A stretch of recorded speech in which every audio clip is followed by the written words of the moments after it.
Gift Biz Unwrapped, guest episode number 403.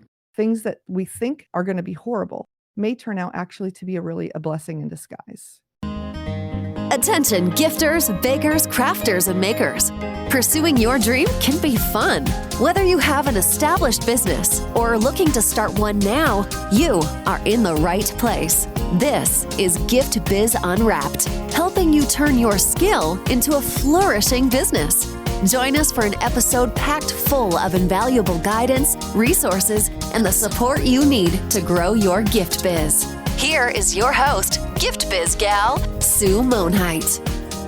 Hi there, it's Sue, and I'm so happy you're joining me here today, this last day of 2022, and not a moment too soon. I won't lie, this has been a rocky year for me and my family. Apart from the wonderful bright light of my son getting married, bringing us a daughter-in-law that I adore, in between the many beautiful days and memories, the months have also brought forth illness and disappointments, sadness and loss. In the show today, Jen references a saying that goes something like this: don't wish away the challenges of your life because that's how you got to where you are today. Although we wish it, nobody signed an agreement with us that all our days will be smooth and happy. Not one person on earth gets that luxury, although some people's lives are easier than others, no doubt. What we can learn is new ways to manage and cope with life's struggles before they appear on our doorstep. Whether you're in a position where you can support someone else, or you need it for yourself, when you're done listening to the show today, you'll have a new perspective along with suggestions on how to work through the darker days when they appear.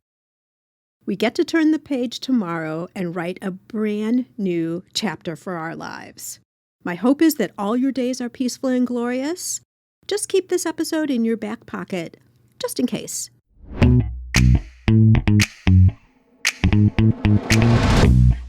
If you are listening to this podcast right when it airs, it's going to be New Year's tomorrow, a whole new year for us to anticipate, have our dreams come true, set new goals, all different types of things.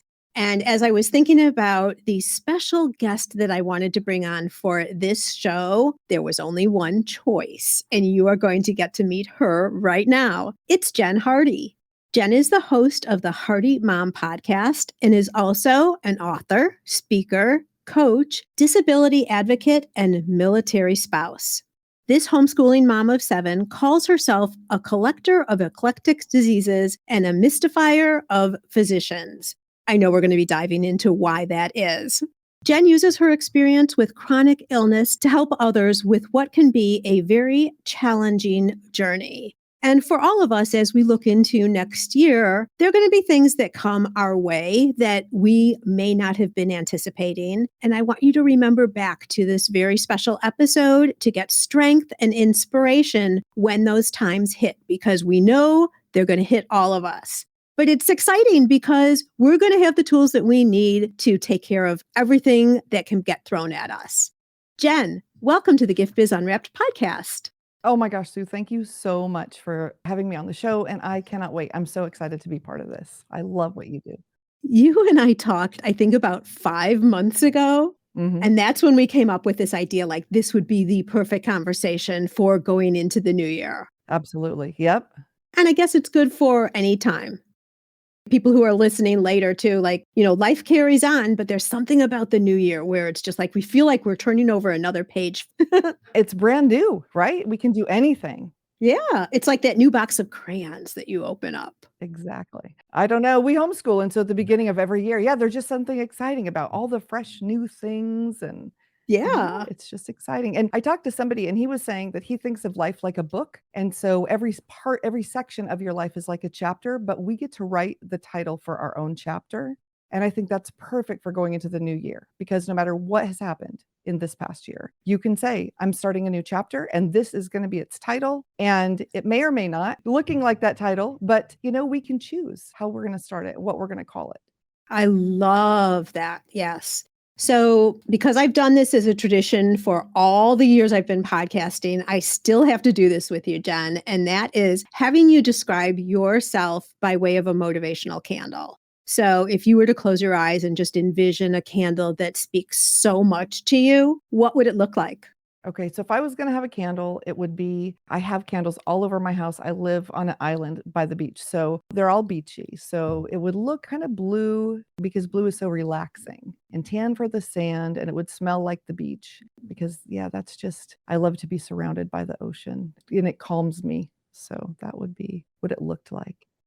Yeah, fresh and breezy. And oh, it sounds beautiful. Little salty, little sassy. Now we're all jealous. You know that. And do you have a quote or a saying or something that you would put on it? Eleanor Roosevelt, I think no one can make you feel inferior without your consent, because I know I lived a lot of my life feeling inferior and I did not need to do that. So I think just a good reminder that we can choose how we feel. Why is it that we're smarter as we add on the years? Oh my gosh. Like, if only we would have known that earlier. Yes. Oh my goodness. If I could go back and talk to my past self. I know. But then I wouldn't end up where I am today. And where I am today, even though it was really difficult to get here, is a pretty great place. So, my husband keeps telling me, don't wish it away because that's how we got here. Oh, there you go. I love that. Yeah, that's so true.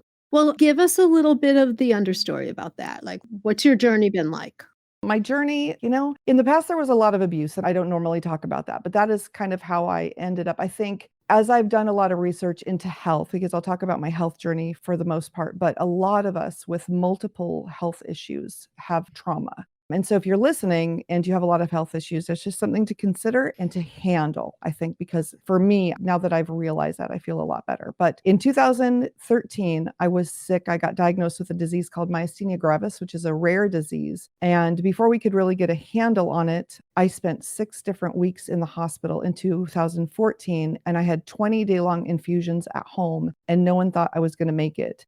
And what made it even harder was my husband was military and he had just gotten back from Iraq a couple of years before that. But he was gone 12 hours a day doing military things. And I had 7 kids. So I had a 4-year-old and then 5 teenagers.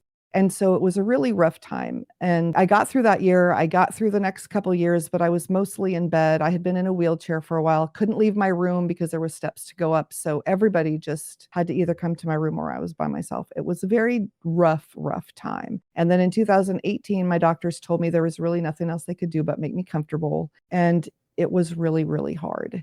And somehow I am still here, even though I wasn't supposed to make it past 2019. And I have this podcast. I've written 4 books. I live in my dream location and I am breathing, which I was not supposed to be breathing on my own after 2018. And here I am. So it's been an amazing miracle is what it's been. It's just an amazing miracle that I'm even here at all today. Well, we are so blessed that you're here today. I have to start by saying that. I can't hear you say that whole story and then not address it in that way, first off. But that's incredible. Like, you just kept carrying on at that time and day to day, and your body ended up healing itself. So no, I'm not healed. And I thought I was doing a lot better than I am, but actually I didn't realize my husband has been picking up the slack. So I was taking a whole lot of medicine. You see these old people with these huge Ziploc baggies full of medicine. I had 2 of those that I took every single day. It was crazy. And I just kept getting worse. And so this is not medical advice. You definitely talk to your doctors, but I actually got off some of my medicines and I feel better because the side effects, I think they were just adding up from all the medicines. And living by the ocean, my breathing was getting really bad. And my diaphragm, like the muscle that makes you breathe, it only works at 20%. And so that combined with asthma and a bunch of things, I was really having a struggle. So I thought, if I live close to the ocean, I can breathe in the salt air.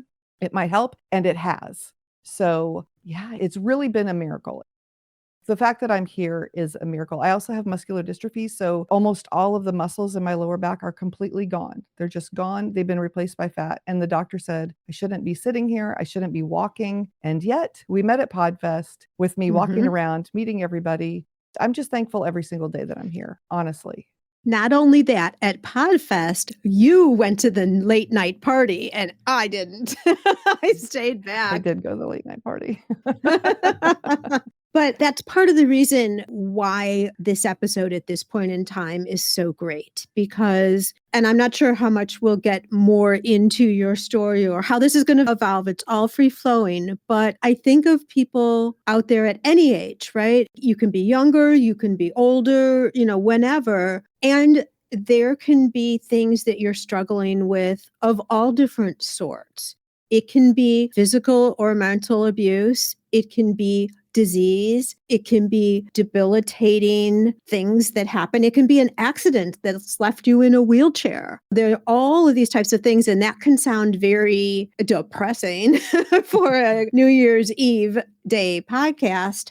However, my thinking with this is if we start talking about what types of things, heaven forbid something like this happens to somebody, what are some coping mechanisms before you have to be employing them? Right. That could help, right? And it doesn't even have to be that devastating. There are things that happen. Life happens. You lose people. Accidents, even if it's for a limited amount of time, can be a struggle. So that's the kind of conversation that I'd love to get into today, just to equip all of us with tools and thinking mindset to set ourselves up to be stronger for next year or help somebody else who's facing something like that for next year. I think that's great. Well, and I just did a bunch of research on moms because my audience are moms that are going through some kind of health challenge. So it could be, physical, emotional, whatever. And something that I've learned is that 55% of Gen Z, which is like 26 and younger, are clinically depressed. Now, that number is staggering to me. And so I think, if you're listening, there's a 50% chance you've got some kind of diagnosis already. And I think the key is that no matter what it is that you're dealing with, like you said, it could be anything that comes along. You just say, okay, life is ups and downs, right? I mean, there's a proverb that says you can't taste the sweet unless you've tasted the salty. And that's how we get through, right? Because if life was eating candy all the time, it would not taste good. We would not like that. You'd have no comparison. And a comparison, right? Like good things and bad things. So we really, really appreciate the good when something has been a struggle. And so I think the first thing to know is this is part of life. And so if you just expect life to be sunshine and roses all the time and you're shocked anytime something happens, I think that makes it harder. So not to be on the negative side either, like, oh my gosh, what's happening now, right? But just to say, okay, this is part of life and something good can come out of anything. That's something that I've learned too. And I'm just going to tell a little parable, and you don't have to leave this in if you don't want to. I will. I don't even know what's coming, but I'm definitely leaving it in. It's really, really important. My kids have this book, and I don't know where the parable came from, to be quite honest, but there's this man, okay? There's this poor man who's a farmer. And he's out there farming and his horse runs away. All of his friends say, oh my gosh, this is so horrible. Your horse ran away. Now you have to plow the fields all by yourself. It's going to be so hard. And he said, well, I don't know if it's good or if it's bad. And they thought that was crazy. Well, when the horse came back, it brought a friend. And then he has 2 horses. And all his friends say, oh my gosh, this is great. Now you can get twice the work done. And he said, well, I don't know if it's good or bad. And they thought, well, why not? Well, then his son's out training the second horse, falls off and breaks his leg. And his friends say, that's horrible. Now your son has a broken leg. But then there's going to be a war, and the government comes to the village and takes all able-bodied young men off to war, and his son can't go because his leg's broken. The people all say, well, that's great. So the story can go on forever and ever. But the point is, you just never know, right? Things that we think are going to be horrible may turn out actually to be a blessing in disguise. We just have to look at it. So like we were kind of talking before, I spend a lot of time in bed. I'm actually in bed. I'm only out of bed 4 to 6 hours a day because of the way my body is. So I have a special chair that I can sit up in that holds me up, or on the couch or whatever, but I'm not up more than 4 hours a day, maybe 6. And so a lot of people would say, oh my gosh, well, that's horrible, right? Your life must be horrible. But my life is not horrible. I have a podcast and I can do that from bed. I have a hospital table that can turn into a studio. I spend a lot more time cuddling with my kids, being with my kids. We actually can homeschool from my bed. And I just have learned that what I choose to do is out of there is going to be the most important, special, great thing that I can do. And so it's made me put everything, really pick and choose what is really important And it's made my kids really be able to pick and choose. If mom's got this much time, what are we going to do together? And I think there's a real blessing that comes from that because we don't run, run, run. We used to run. Like when I had my older kids, we were in LA and it was just like everybody has to be doing all these things all the time and you never get to rest. And I think that a lot of life gets lost in that, to be honest. That is so true. And this is a topic that we touched upon in last week's episode and the conversation specifically about rest and how much beauty comes out of rest. So if you haven't listened to that, make sure to jump back to last week's episode and hear that.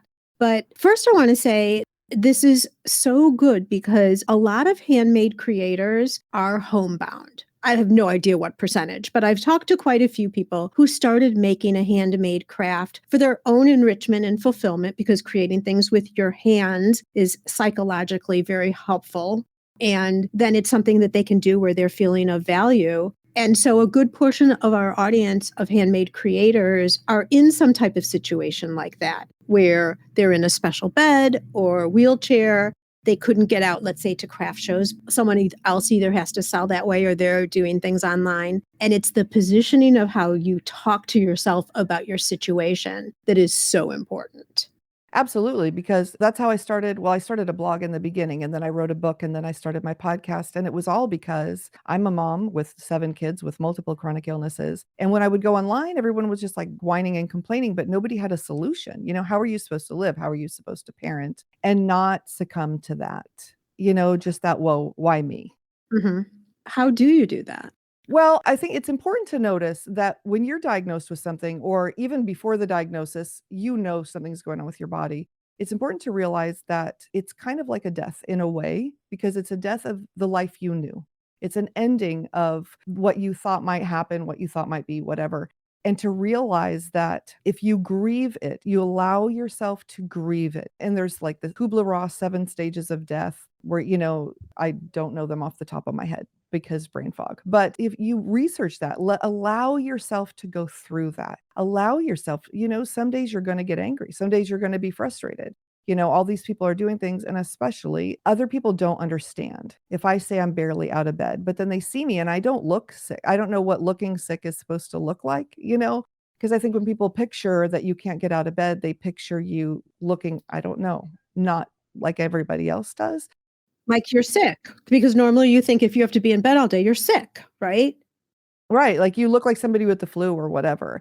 And so I think dealing with that is hard. So I think allowing yourself to grieve and educating the people around you with what's happening, because a lot of people will look at you and say, well, you must be fine. And then they say a bunch of things that make you sad because they think you're faking or they don't believe, or there's so many different things. And so that's a big part of it. This is really interesting to me. I've never thought about this before, is if you know somebody who, like you're talking about, has to be in bed a lot, or, you know that their lifestyle needs to be different than what you think of as the quote unquote regular lifestyle, right? Right.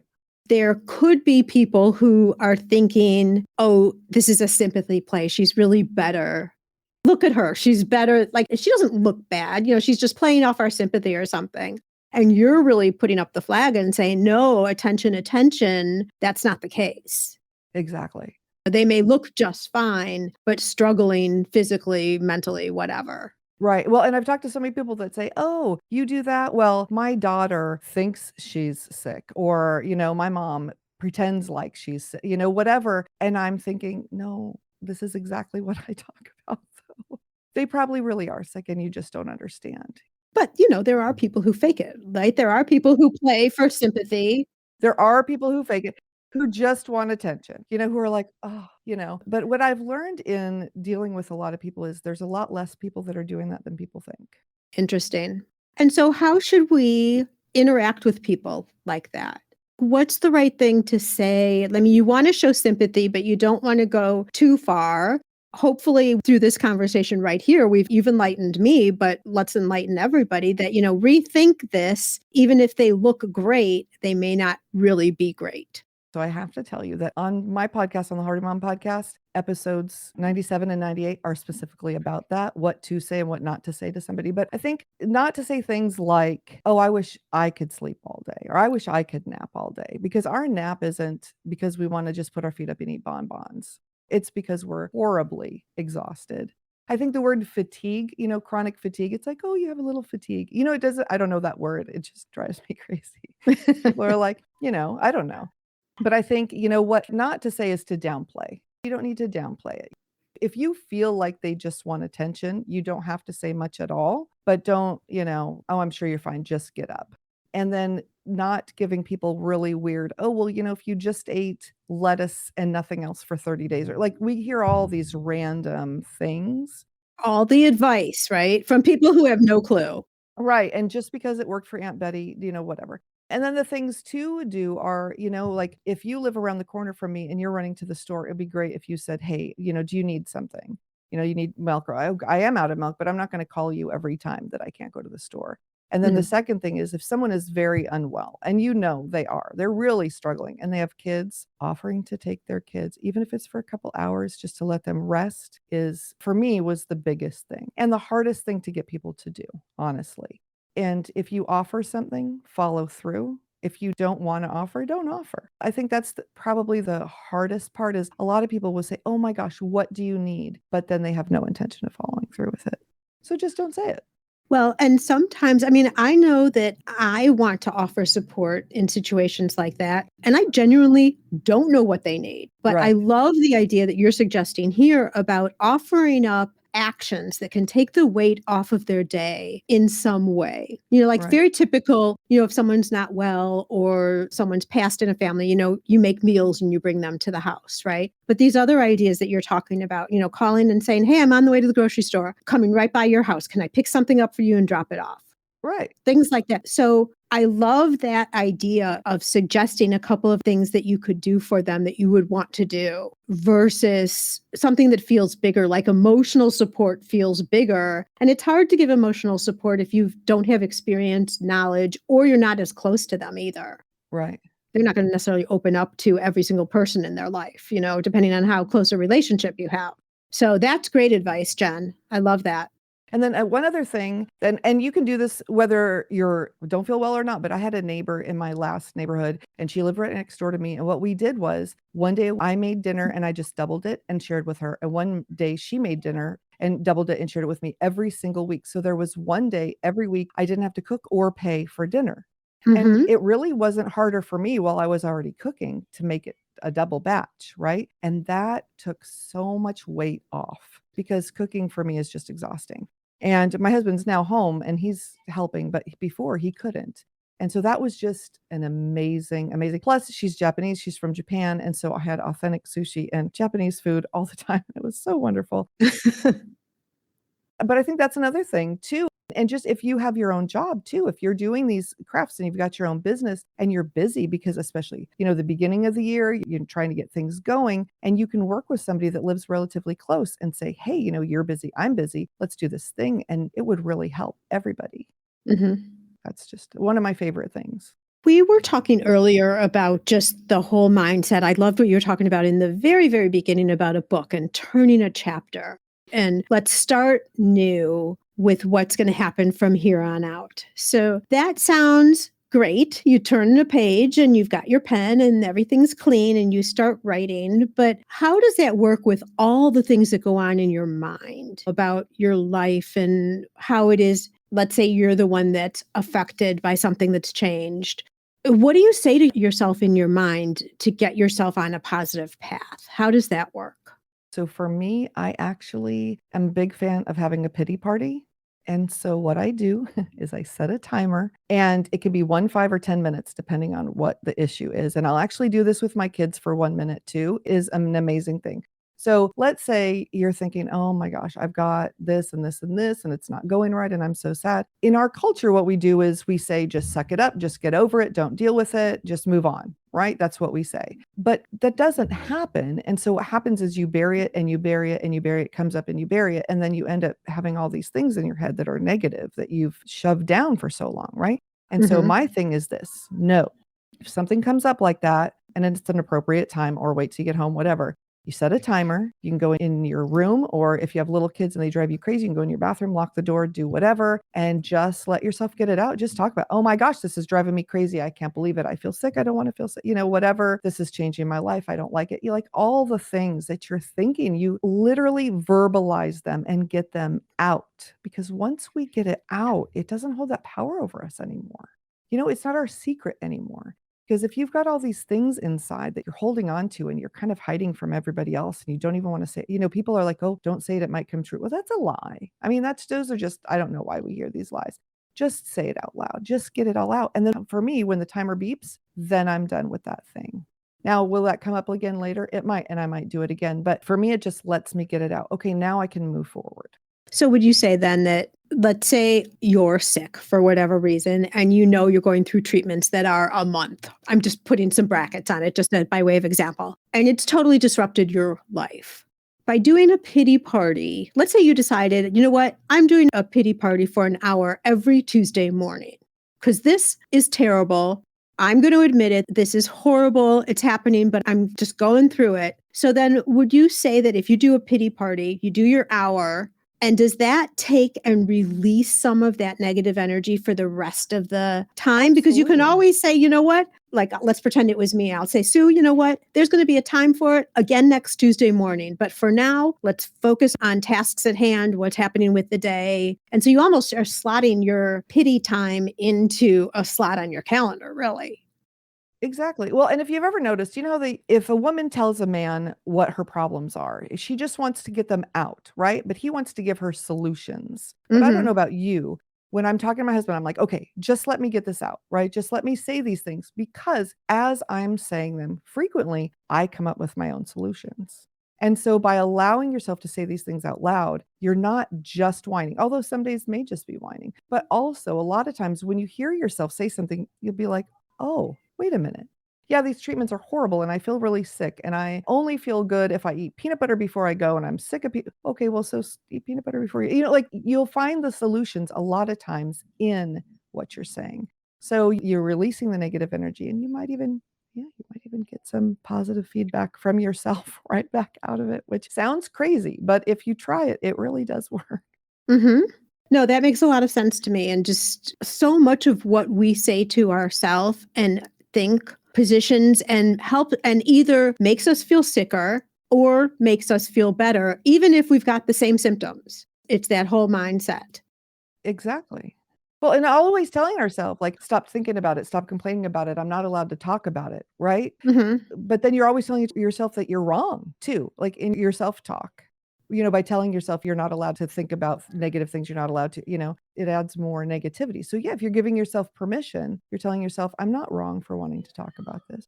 Now, you don't want to talk about all the time, like, and tell all your friends, oh, I'm so sick. Oh, I've got this thing. I got that thing. I got what, because you can reasonably talk to them. Sometimes people do want to know, but they don't need to know every single little detail that you might want to talk about. It's a good time to get it all out. There's also, we all know those people who you just feel so drained after you're with them because all they're doing is complaining about any little thing. Yeah. And if it's hard to be around people who talk like that, just think of what you're doing to yourself if you become that. Exactly. And I'll be honest, I mean, for a while I was like that. I was, because, I got to see everyone else is doing all these things and it was really making me sad. And it's a grieving process. It really is. How did you get out of it? Well, I had to make a decision. So my decision was, am I going to live with my health the way it is and let myself be miserable? Or am I going to live with the way my health is and find all the ways to make my life great? And look at what you've done. And look at what I've done. I mean, who doesn't want to just go and live on an island, right? Who doesn't? I mean, I've published the books I want to publish. I'm living where I want to live. I've just created all these things. So even though I can't go into the ocean on a rough day because my muscles won't get me back out, right? But I can go and I can sit on the sand and I can watch my kids play. And I've made peace with, that's where I am now. And it's beautiful. Okay, so I'm Miss Positivity, sometimes to a fault, I have to admit. But so could you say you might, for someone who has something happen to them that is going to be life-changing, okay, no problem in grieving and feel sad for what was. But instead of always looking at all of the things you can't do anymore, it's an opportunity for you to rewrite what this next phase of your life is. And not just leave it to chance and let life happen to you, but create a life that you're going to love and feel good about based on whatever limitations that you have. Such an important conversation we're having. I hope you're getting as much value out of it as I did being part of the conversation with Jen. We'll pick up again right after this quick break. I wanted to pause this discussion for a second to let you know that I recognize you may be feeling overwhelmed right now. I mean, I bring on great guests who are specialists in their fields, and we get into fabulous conversations that you know can help grow your business. So, after the show, you have the full intention of grabbing a download, making an adjustment on your website, or any number of other ideas that arise as a result of this podcast. But what happens? You get back to your other activities, and the momentum you once had gets lost. What you've planned to do is forgotten. Then you feel bad because your business is going on as usual without implementing anything that you know would help grow your business. We're just too busy doing all the things, like a robot, moving from one thing to another without thinking. Because we have to. I get it. I've been there. But guess what? There is another way. Since I recognized this exact behavior in my own business, I set out to do something about it. And now, what works for me, I'm sharing with you. I formalized the process, and it's called the Inspired Daily Planner, made specifically for gifters, bakers, crafters, and makers. But it's not your ordinary planner. First off, it comes with a video explaining my productivity strategy. Plus, it's not dated, so you can start using your planner the second it arrives at your doorstep. And that's not all. Included for each day is a motivational message or business building tip, and plenty of space to capture and book in time for to-dos, schedule appointments, and all those other ideas that are now getting lost. Think of it as a book and a planner all in one, yet compact enough to carry with you and resource as necessary. It's the perfect solution to truly act and move your business forward.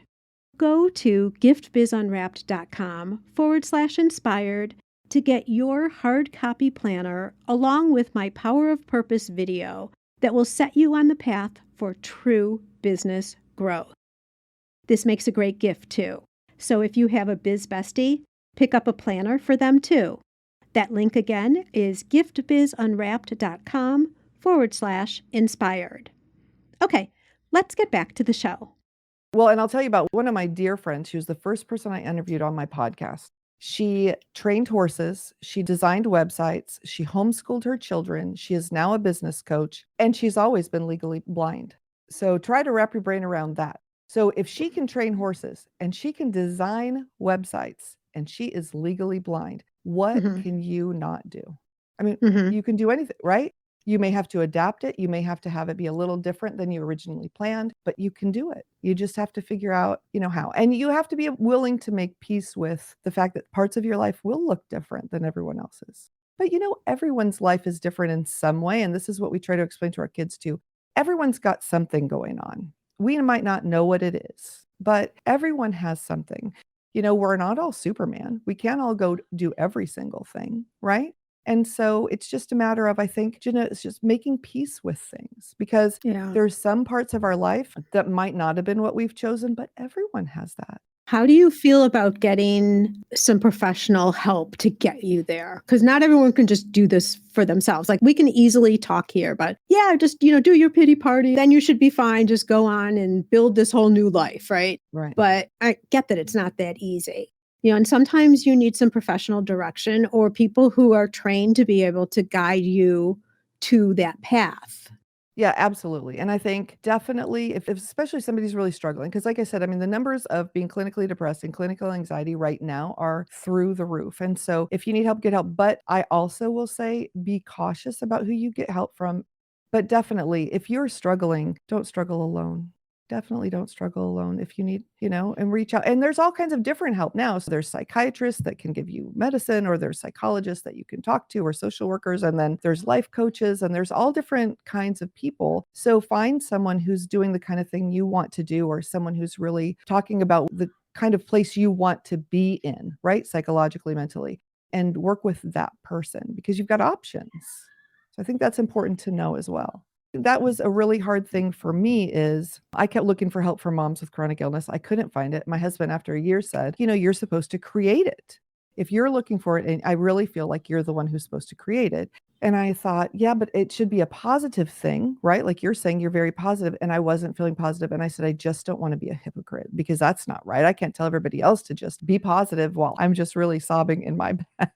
So, it did take me a while. And ironically, it was the thought of being able to help other people that motivated me to get in the place I needed to be, which is another great thing that I would recommend for anybody who's struggling in any way or not struggling. I mean, this isn't for everybody, but there's been a lot of times where I've felt kind of alone and like I wasn't having my needs met for whatever, health wise or whatever. And so I would look for someone who was struggling in the same way as I was, and I would go out and do for them something I wanted done for me. And because I knew what it would feel like to get that thing. And it was never a time when I was like, well, then they're going to do it back. It wasn't ever that. It was someone who probably couldn't do it back. And there was just a gift in the giving for me. So I think if you're listening and you're like, but you know what, I'm just so down, whatever, I just don't know how I'd get there. Try a little bit of focusing on doing something for other people or for making someone else feel better. And I mean, I'm not talking about giving to people who are jerks to you either. Like there's boundaries with that, but somebody who really needs it. And I guarantee that it's going to make you feel happy. It just is. It's so true. I mean, you hear this over and over again. By giving of yourself and helping others, it comes back to you tenfold. I'm thinking, I don't have any experience in this, so this is not a professional conversation in that way. Make sure to say that. But, if someone is struggling and just mentally like always negative, just feeling so bad, if they have the ability and the experience to give what they know or, have experienced or skill with to someone else, positivity breeds positivity, right? Like you have someone tell you, oh my gosh, that helped me so much. I can now do this, or I now understand this, or you made me smile today. That in turn makes that other person feel better. Absolutely. Well, yeah, and a great place to do that for, honestly, is the Ronald McDonald House. I had to stay there with my son once, and you can give food, you can give craft supplies, you can give toys, you can give your time. But the parents that are there really are up against a wall and really appreciate it. So that is one organization that I hands down. And then another thing, you were talking about smiling. One piece of advice that I try to give everybody is, so when I wake up, I'm in massive pain. I can't get up until I take medicine to take my pain. Like I just can't. So when I wake up, I do tend to have some negative thoughts. Like, I wish I didn't feel this way. I wish I didn't have to go through the day this way. I'm so exhausted, but when my kids come in the room for the longest time, I just be like, ugh, just let me rest. Well, that sets the tone. It set the tone with my kids for the whole day. So I've changed that. And so my new thing is, hey, come in, let's cuddle up. And I will purposefully smile at them. Like not a fake smile, because my fake smile is scary, but like I will think to myself, you love these people. Let's treat them like you love them and not like they're the cause of how you feel. Right. And so they come in now, they cuddle up with me. I smile at them. They smile back. And I'll be honest, our whole day is like 500% better because they feel loved. Then they're smiling at me. Then I genuinely am smiling back. Like even in the beginning, if I have to really work at it, I don't once I get that first smile from my kids. So I think the first thing is just smile. If there's no one in your house, smile at your cat or your whatever. I don't know, but just make an effort I used to work at a hospital at the reception, whatever, answering the phones, and they brought mirrors in and they said, okay, now when you talk to people, you need to look in the mirror and smile because your voice actually sounds different when you're smiling and when you're not smiling. And it was a really great lesson in, just kind of, it's almost a fake it till you make it kind of a thing. But, because when we talk to people like that, then they'd be so much happier and they'd feel better. And then we responded that way. Right. Tell me a little bit more about what you've done since, life's changed and switched for you. We know about the podcast already. I'm specifically interested in knowing more about your books and your journal. Okay, so this is the great thing. This is what I got from Sue. Oh my gosh, if you're listening, you need to just follow everything because she is an inspiration. I've got to say, I'm so glad to be here. It's so true. Oh, that's so sweet of you. I was writing a journal. And it sounds silly to say writing a journal because it's a book with lines, but there's actually 6,000 words in my journal that I've written because I have a prompt for every month, and it's for moms with chronic illness so that you can, I look back because I'm not so young. My oldest child is 33. And I think there's so many things as a mom as far as like keeping up my house and doing things with my kids. And you think if I were to do all of it, it's so overwhelming. But had I broken it up into little pieces, I could have got so much done. And so I thought, well, what if I wrote this journal for moms that could break things into little tiny pieces? It's a 5-year journal. And by the time you're done, your house is more organized. Your medical records are more organized. You've enjoyed your kids a lot more. And you've really just done a little bite-sized piece at a time. And so I did that. And then I decided, well, I've already got the setup of the book, right? So I'm going to do one about happiness because a lot of people that are going through what I'm going through, and a lot of people since 2020 are not feeling very happy. And so I did prompts every month, same way for that. And then when I was talking to Sue, she was talking about, well, what about people in business? And so I did my 5-year daily plan for success business journal. And then I added dominate the competition by setting monthly goals, tracking progress, and innovating for success. Because that just sounded, I don't know, kind of beastie. And my 13-year-old helped me design it. But it's just got the things, people always say, failing to plan is planning to fail, right? But so many of us with a small business, we might not have had to put together a business plan for the bank or any of that kind of thing. And especially if you're making something, you make your thing, you sell your thing, you make more money, you make more things, you sell more things. And, we move forward. But if we had an actual plan, if we set goals, and it's not just about setting the goals, I think part of the issue, I know for me and a lot of people, is you set a goal, but then you never really go back and see how much of that goal did I set? How could I make that goal better? How can I go forward the next time and improve on it? And so in this journal, in January, it starts out with the most basic thing, but I think something that a lot of us forget to even say is setting your financial goal for the year. What would you like to make this year? The business one? It's your business journal. Yeah. Right now I'm just talking, well, what is my target income this year? Because I think a lot of us are honestly afraid to say those numbers out loud. Because we've been taught, if you say positive things, they won't happen, right? Or the knock on wood. We're all healthy, knock on wood. Like if you say words out loud. But then there's other people that say, well, if you want to manifest things, you have to say them out loud. There's these opposing camps.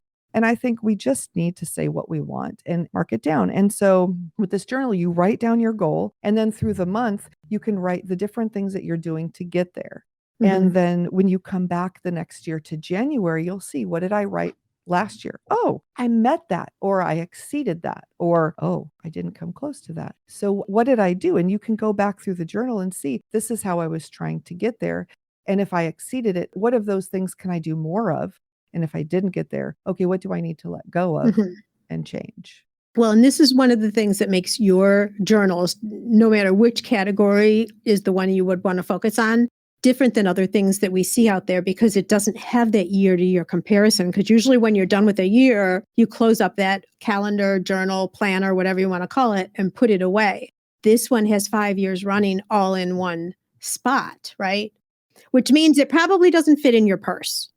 Okay, it really doesn't. In fact, so when I was coming up with mine, I thought, well, these 5-year journals, there's only enough room for one sentence, and there's not enough.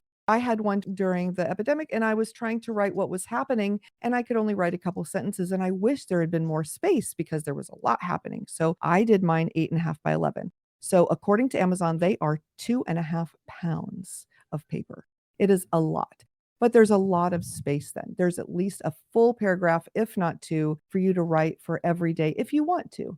Or Mhm. if you don't want to, that's okay. You can do whatever you want, but there's all kinds of space in there. And also, I was thinking it's a great place to keep all of your passwords because no one's going to want to look through your plan. True. Hide it on your birthday or something. So, Jen, when you started creating the first one, which was the one for moms, right? Mhm. How did that balance or what happened to you mentally and physically because you had something else you were focusing on besides not feeling well?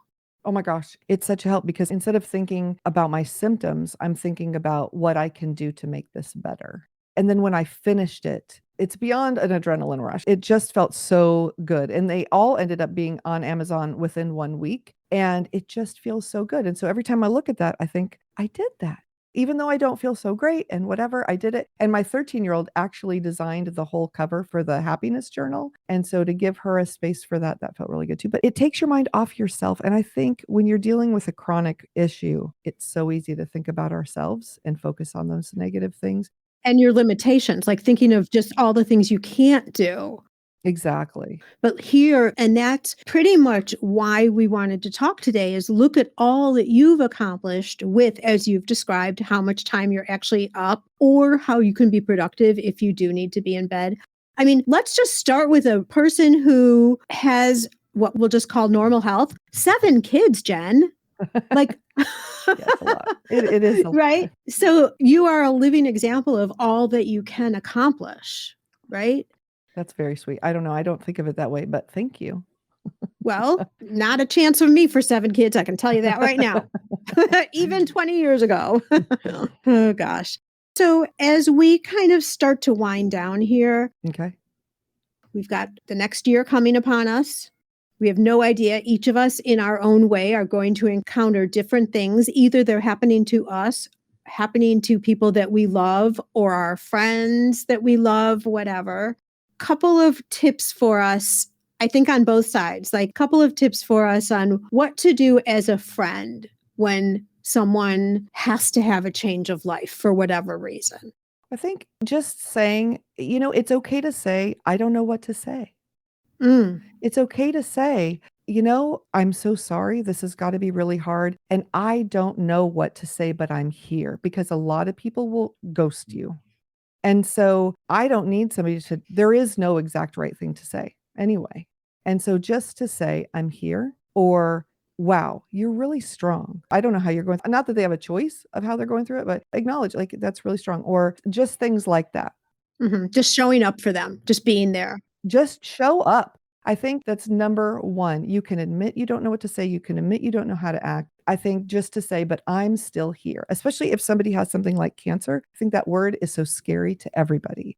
And so Mhm. people tend to flee because they just don't know what to say, but just be there. I think that's the number one. And it's easy to be there in the beginning, but then 6 months from now, when they're still going through treatment, send them a text once a week, put a reminder in your phone just to say, I'm here. I just want you to know I'm here. Yeah. Oh, that's wonderful. I love that. That's very helpful. Now swing it over on the other side if it's you. And so, what would you say to someone who has something happen to them that needs to make their life change to continue on? I would say that because we know that life has its up and downs, right? You can say to yourself, right now, things are great, things are good, but have a plan for yourself. Okay, so when something comes, and it might be 20 years from now or whatever, that's a big stressor, what am I going to do? How do I handle that best? And decide, okay, because maybe it's just taking some time for yourself or whatever. Have a plan for yourself. And number two, allow yourself to feel. I think in our culture, we just tell everybody to stop being upset and stop being sad and just stop whatever. No, you can let yourself feel it. Give yourself permission to feel. And if that means take a few days, I have a friend who had, I don't even remember what it was. And she said she was in bed for 3 days. And then her husband came in and he said, all right, you have two choices. You can live the rest of your life in bed being depressed because you have this diagnosis, or you can get up and live your life with this diagnosis. These are your options. But I can't support you laying in bed forever. The kids Mhm. can't watch this. And she thought, oh, yeah, well, no, I guess I don't want to. It kind of made her think about that. And so give yourself that time, but then tell yourself you're going to be okay and find the ways to cope. You're just going to need to find ways to do things differently. Like for me, I bought a hospital table. For me, that's number one. Yeah, especially like if you're crafting or whatever, if you've got a whatever, get one of those hospital tables on wheels because you can do so many more things from bed. Buy yourself one. They're $40 on Amazon. And just find ways and make it a game. How can I find ways to do things differently? Make it interesting, make it fun. Have your kids help you or have your friends help you if you don't have kids. Come up with gamify things. Oh, interesting. Yeah. I actually will give myself treats, which sounds so funny, but I'll get cookies. I don't feel good, but for every time I write a page in my book, I'm going to eat a cookie. Little things like that. It sounds silly, but it gets you through. Or if you've got a treatment that you really don't want to go to and it's really hard, okay, I've got this treatment, but every time I go to treatment, I'm going to treat myself with X thing. Just because we're not kids doesn't mean that treats don't help. Yeah. Because they really can. Small rewards are wonderful. Yes, they are. There's nothing wrong with that. No. Connected with an achievement, a goal, or doing something. Exactly. And it doesn't have to be huge. Don't go broke, but just, allow yourself to feel good. Give yourself ways to feel good. Well, this has been wonderful, Jen. And like I said, you're such a good example of, when life brings, I'm not going to do the whole lemon lemonade thing because that's overused, but like when something comes up that you weren't expecting that really shakes your world up, which could happen to any of us at any time, at any minute, as we've all seen over the course of years, right? There are ways to cope with it better than just succumbing to it and saying everything is lost. Yeah, please don't do that. And that's the conversation. I want this to be an uplifting conversation as we're entering into the new year, but it's worth time to give this some thought when you're not in the situation. What would you do if you were? Because heaven forbid you found yourself there. You may be able to switch over into that new life in a little smoother way, I guess I'd say. Exactly. That's the intent for it. And we still get to be in control of our lives. And can I end on, I want to share a story, someone else's story, but it's so motivating. Yes, I'd love for you to. So it's just about hope. So if something happens and you think, oh my gosh, all hope is lost, my life is over, whatever it is, I may cry. My friend CJ Colas, she's amazing. I knew her in person and then I interviewed her on my podcast. When she had stage 4 cancer, she had problems. She was not able to get the healthcare she needed. And it was stage 4 by the time they found it, stage 4 uterine cancer. And she was on my podcast and her son was 4. And she said, I am going to live for my son. I'm going to see him graduate. I'm going to see him get married. I am not letting this take over. When she went and got treatment, she would give ladies rides home who didn't have rides home on her way from her own cancer treatment, started a foundation, has a huge ball every year in Nashville. It is now 5 years later. I just re-interviewed her. She is cancer free. She is here for her son. He is playing football. He's doing all these things. It makes my eyes water. But it just goes to show, does it mean that if someone passes from cancer that they are not a win, whatever? No, you try as hard as you can. But you know what? Just because you get that diagnosis of whatever it is, that is not the end of your life. Well, it could be, but it does not mean that it's the end of your life. You keep living your life like it's going to keep going. You keep living your life and finding ways to make things happen, doing things for other people and moving forward.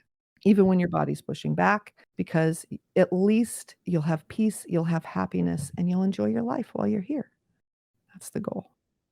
Beautiful. That's a great note to end on, Jen. Thank you so much for being here. I'm optimistic that a lot of this conversation is just that conversation, and most people will only have to tap into 1 or 2 little pieces here, but on a much more mellow level. But equipping everybody with what they need moving forward was the intent here. So thanks, Jen. I really appreciate you coming on the show today. Oh, thanks so much for having me. I really appreciate it. This conversation has left me feeling so much more equipped for whatever 2023 can bring. By opening up as she did and being vulnerable with her situation, she's helped shed light on a way to approach the challenges that are a natural part of life. My hope for you is that your challenges are light and your year is full of beautiful experiences. Let's all welcome in 2023. I want to make sure you're familiar with my free Facebook group called Gift Biz Breeze.